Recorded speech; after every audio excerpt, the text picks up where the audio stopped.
An iluonga ni Weekly Focach.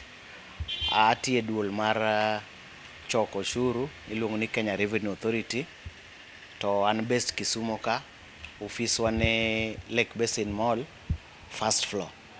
Koro an manager mar individual business compliance unit. Tiende ni jok matimo ohala ka tiyo gi pin margi makigin individuals. An kaka okach ok abi advocate mondo mi ji otem registration mag pin e cyber. Nikech jo cyber make a lot of mistakes. To mistakes go ema miyo jopiny bedo gi ting' mapek. Ka chieng' moro gidhi kere ging'iyo yawa ng'ina uru pin nane. En gogoyo marom nade. Kare ng'ane ng'ato no register ne VAT by mistake. Koro wan ng'eni from the authority wang'eni ni me register. Kare ng'ato no register ni e cyber by mistake. Koro pin ni cha accumulate 10,000 per month. Koro ka pin ni ne nindo kode ikane bwo kitanda 4 years. In ikia gima kamano. Kibiro KRA wabro kwano ni mago dweche adi. They are almost 12 times 4. Mano 48 months. Koro kapok waugo mbaka moro amora kambi en 20,000 per year. Kaito nitie jomoko ma yawo business to register. Nitiere anyalo wacho ne pillars mag bedo tax compliant. One of the pillars mag tax compliant en nyaka register the right tax obligation. Ng'at moro amora man gi pin nitie gimiluongo ni default tax obligation.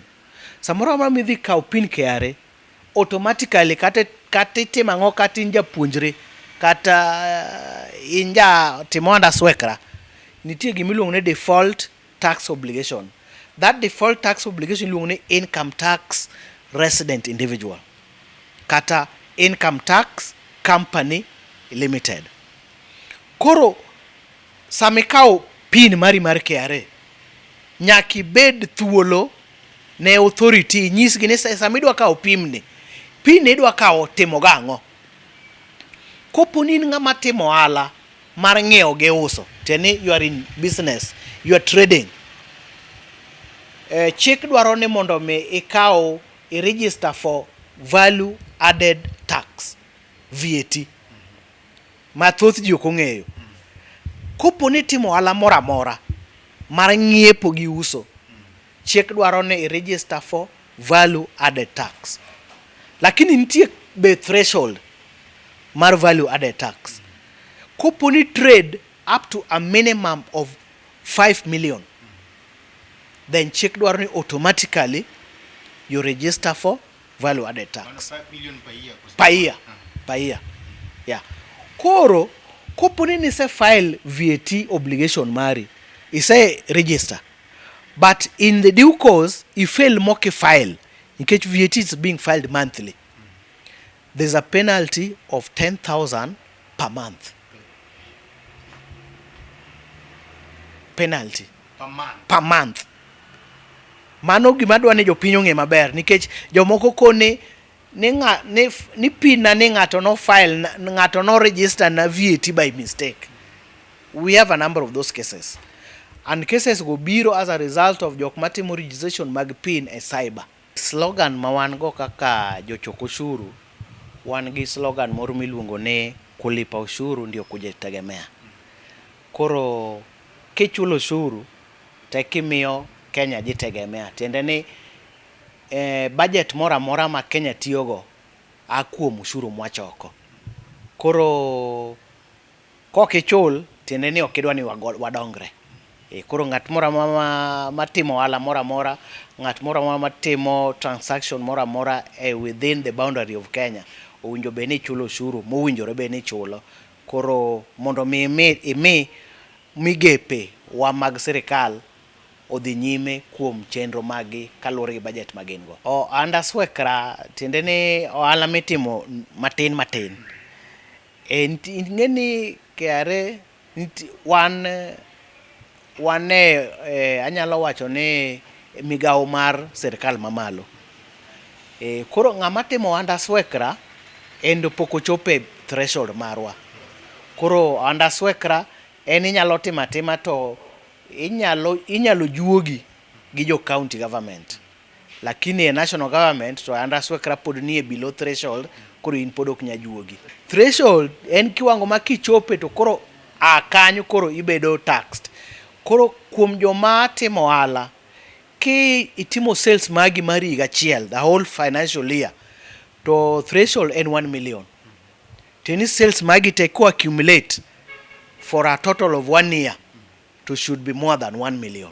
Koro mano e threshold. Koro joma kamago onego chul gima iluongo ni turnover tax.